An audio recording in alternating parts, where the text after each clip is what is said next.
സംസ്ഥാനത്ത് കോവിഡ് ബാധിതരുടെ എണ്ണത്തിൽ വർധന. 192 പുതിയ കേസുകളാണ് റിപ്പോർട്ട് ചെയ്തത്. ഇതോടെ കേരളത്തിൽ കോവിഡ് ബാധിതരുടെ എണ്ണം 1679ആയി. സംസ്ഥാനത്ത് 24 മണിക്കൂറിനിടെ 2 കോവിഡ് മരണം സ്ഥിരീകരിച്ചു.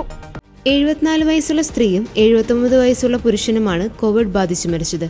കർണാടകയിലും പഞ്ചാബിലും ഓരോ മരണം വീതവും റിപ്പോർട്ട് ചെയ്തു. ഗുജറാത്തിൽ 615 സജീവ കേസുകളും പശ്ചിമ ബംഗാളിൽ 596 കേസുകളും ഡൽഹിയിൽ 562 കേസുകളുമാണ് റിപ്പോർട്ട് ചെയ്തിരിക്കുന്നത്. ഇന്ന് കോവിഡ് ബാധിച്ച് മരിച്ച 4 പേരും പ്രായം ചെന്നവരാണെന്നും പ്രമേഹം, ഉയർന്ന രക്തസമ്മർദ്ദം, ന്യൂമോണിയ തുടങ്ങിയ രോഗങ്ങളുള്ളവരാണെന്ന് കേന്ദ്ര സർക്കാർ അറിയിച്ചു. ഒറ്റ ദിവസം കൊണ്ട് കൂടുതൽ കേസുകളുടെ വർധന ഉണ്ടായത് കേരളത്തിലും ഗുജറാത്തിലുമാണെന്നാണ് കേന്ദ്ര സർക്കാരിന്റെ കണക്ക്. അതേസമയം രാജ്യത്ത് കോവിഡ് കേസുകൾ 5000 കടന്നു. രാജ്യത്ത് 5364 ആക്റ്റീവ് കേസുകളാണ് നിലവിലുള്ളത്.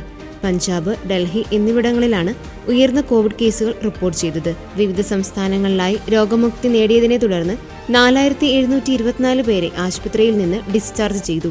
ഇവരോട് വീടുകളിൽ നിരീക്ഷണത്തിൽ തുടരാൻ നിർദ്ദേശിച്ചിട്ടുണ്ട്. കോവിഡ് വ്യാപനത്തിന്റെ പശ്ചാത്തലത്തിൽ കേരളത്തിൽ ലക്ഷണങ്ങളുമായി എത്തുന്നവർക്ക് കോവിഡ് പരിശോധന നടത്തണമെന്ന് ആരോഗ്യവകുപ്പ് നിർദ്ദേശം നൽകി. രോഗികളുടെ എണ്ണത്തിൽ വർധനവുണ്ടാകുന്ന പശ്ചാത്തലത്തിലാണ് ആരോഗ്യവകുപ്പിന്റെ തീരുമാനം.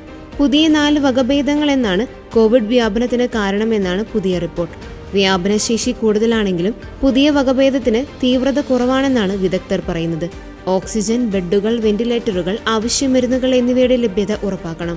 രോഗലക്ഷണങ്ങളുള്ളവർ തിരക്കേറിയ സ്ഥലങ്ങൾ സന്ദർശിക്കുന്നത് ഒഴിവാക്കണമെന്നും കേന്ദ്രം നിർദ്ദേശിച്ചു. ഇതോടെ ജനുവരി മുതലുള്ള കണക്കുകൾ പ്രകാരം ആകെ മരണം 55ആയി ഉയർന്നു. രാജ്യത്ത് കോവിഡ് വ്യാപന സാഹചര്യത്തിൽ ആശങ്കപ്പെടേണ്ടതില്ല എന്നാണ് കേന്ദ്ര ആരോഗ്യ മന്ത്രാലയം വ്യക്തമാക്കിയത്. വ്യാപനം രൂക്ഷമായതോടെ സംസ്ഥാനങ്ങളോട് അതീവ ജാഗ്രത പുലർത്താനും കേന്ദ്ര ആരോഗ്യ മന്ത്രാലയം നിർദ്ദേശിച്ചിട്ടുണ്ട്.